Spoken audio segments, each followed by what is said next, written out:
بسم اللہ الرحمن الرحیم۔ السلام علیکم ساتھیو، رائزنگ اسلام میں آپ سب کو خوش آمدید۔ آج ایک نئے واقعے کے ساتھ حاضر خدمت ہیں۔ اس ویڈیو میں آپ کو حضرت موسیٰ علیہ السلام کی زندگی کے بارے میں مختصراً بتائیں گے، تو شروع کرتے ہیں۔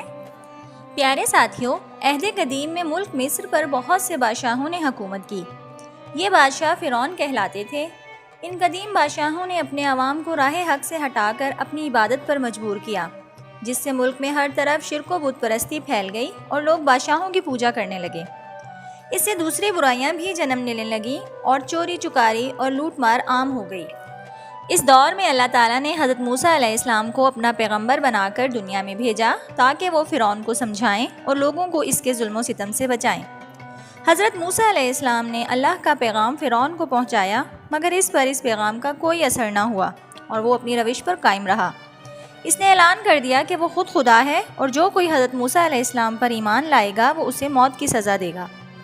حضرت موسیٰ علیہ السلام کے پیروکاروں نے فرعون کی پوجا سے انکار کر دیا اور توحید پر قائم رہے اور ایک اللہ کی عبادت کرتے رہے۔ اب اللہ نے حضرت موسیٰ علیہ السلام کو حکم دیا کہ تم اپنی قوم کو لے کر مصر سے چلے جاؤ۔ حضرت موسیٰ علیہ السلام اپنی قوم کو لے کر نکلے، مگر فرعون کو خبر مل گئی اور وہ آپ علیہ السلام کے تعاقب میں روانہ ہوا تاکہ ان لوگوں کو گرفتار کر کے دوبارہ اپنا غلام بنا لے۔ حضرت موسیٰ علیہ السلام کو راستے میں ایک دریا ملا جسے پار کرنا بہت مشکل تھا، مگر اللہ نے ان کے لیے دریا میں راستہ بنا دیا اور آپ اپنی قوم کو ہمراہ لے کر سلامتی کے ساتھ دریا پار اتر گئے، جبکہ فرعون آپ علیہ السلام کا پیچھا کرتا ہوا دریا میں داخل ہوا، مگر دریا پار نہیں کر پایا اور ڈوب کر ہلاک ہو گیا۔